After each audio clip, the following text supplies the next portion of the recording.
Muita gente tem dificuldade em saber o quanto de proteína que deve consumir e a partir de onde conseguir essa proteína.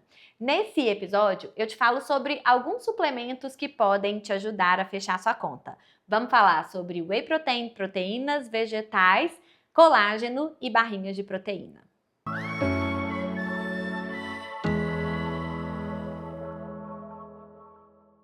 Uma dúvida muito comum em consultório médico, de endocrinologia e de nutricionistas é o que eu preciso usar como suplemento na minha dieta?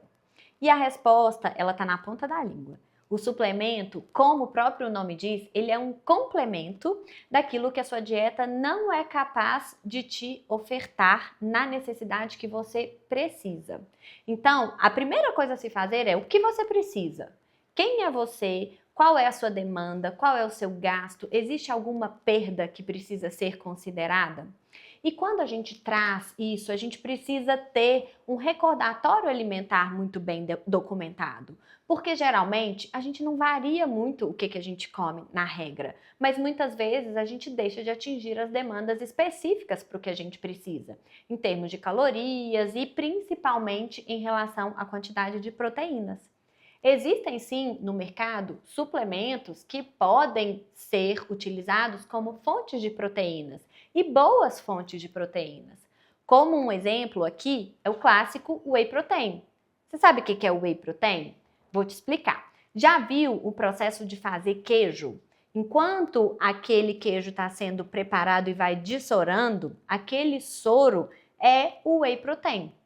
A indústria pega aquele líquido e resseca, desidrata e, como você pode imaginar, tem um cheiro e um sabor ruim, ela coloca ali os aditivos para torná-lo mais palatável e mais digerível. E aquilo é o whey protein que é comercializado. Existem marcas diferentes e existem tipos diferentes. Existem dois tipos de whey protein. Whey protein pode ser concentrado ou hidrolisado. E essa diferença tem a ver com a quantidade de proteína por porção.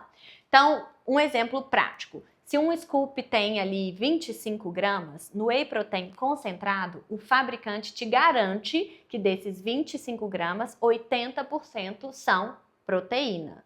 O restante, 20%, pode ser qualquer coisa. Pode ter carboidrato, pode ter adoçante, pode ter aditivos. E então, daqueles 25 gramas, 20 gramas são proteínas. Já no whey protein isolado, esse número sobe para 90%.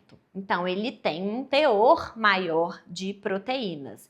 Em 25 gramas, você teria 22,5 gramas de proteína e 2,5 gramas das outras coisas que a indústria acresce ali para poder melhorar a digestibilidade, palatabilidade e dar sabor. Já o whey protein hidrolisado não tem a ver com a concentração de proteína, mas quer dizer que essas proteínas elas foram parcialmente digeridas, o que facilita a digestibilidade.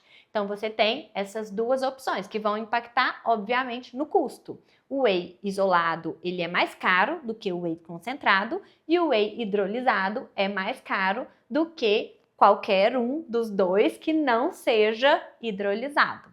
Independente do tipo de whey protein, o que eu queria reforçar é que ele hoje é utilizado como um alimento, uma fonte de proteína e, importante dizer, pobre em gordura. Porque os alimentos que a gente tem, que são fontes típicas de proteínas, vêm de origem animal, são as carnes, de uma forma geral, os laticínios e o ovo, todos eles trazem consigo um teor de gordura também. Já o whey protein é a proteína pura e simples que pode ser utilizada como alimento, cumprindo essa função de proteína e com essa facilidade em relação ao transporte, que geralmente tem uma dificuldade em carregar as outras fontes de proteína. E a indústria se aproveitou disso, fez essas bebidas lácteas, os iogurtes fortificados com whey, que acabam facilitando também a fechar essa conta de proteína que a gente precisa. A conta, ela é sempre individual. Como ela vai ser atingida é que ou o médico ou o nutricionista vão te ajudar.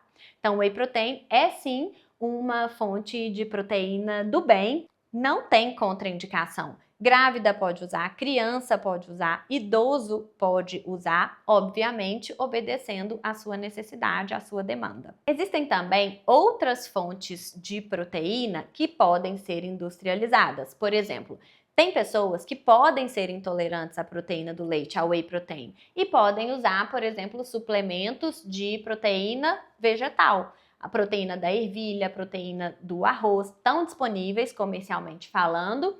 Tem também uma boa biodisponibilidade e podem ser substitutos do whey protein, embora de um custo um pouco mais alto. Uma outra proteína também muito famosa e muito difundida no seu uso é o colágeno. Já diferente do whey e dessas proteínas vegetais, o colágeno é uma proteína do ponto de vista nutricional menos forte, menos potente. Por quê? Porque ela disponibiliza menos aminoácidos, um número menor de aminoácidos que a gente poderia utilizar para fazer funções diferentes no nosso corpo.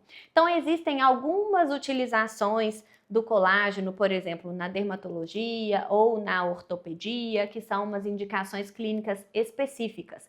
Mas do ponto de vista nutricional, o colágeno ainda perde para whey protein, por exemplo, ou para essas proteínas veganas, porque ele tem menos aminoácidos que são importantes para o nosso corpo. Mas, se você gosta do sabor, se o colágeno ele entra ali na sua rotina, ainda é melhor você consumir o colágeno do que algo que não seja, por exemplo, uma fonte de proteína. Uma outra forma de consumir proteínas de forma industrializada são as barrinhas de proteína. Existe uma infinidade de marcas e opções no mercado. E esse é um problema, porque a gente nunca sabe qual que é boa, qual que não é boa. A primeira dica que eu digo é a seguinte: confere o rótulo e olha a proporção entre proteína e carboidrato.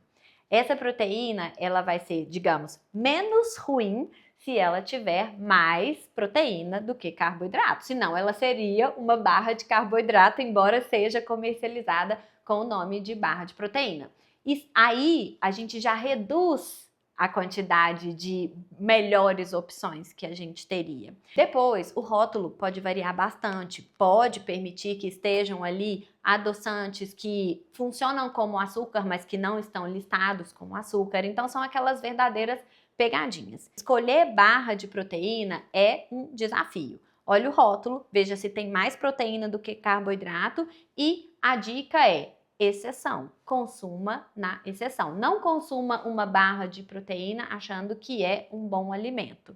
Ele pode ser melhor dependendo com o que a gente está comparando. Mas se você tiver acesso ao alimento que seja fonte de proteína ou a essas fontes como o whey protein e mesmo o colágeno, talvez sejam melhores do que a barrinha de proteína. Se você gostou desse episódio, compartilhe com outras mulheres que também estão em busca por uma vida mais leve, longa e com propósito. Aproveita também para seguir o podcast e explorar os outros temas já disponíveis lá. Tem muita conversa boa te esperando. E me conta o que você achou. Suas dúvidas, sugestões e temas que gostaria de ver por aqui fazem toda a diferença. Deixe seu comentário lá no Instagram ou na plataforma em que você estiver me ouvindo e até a próxima!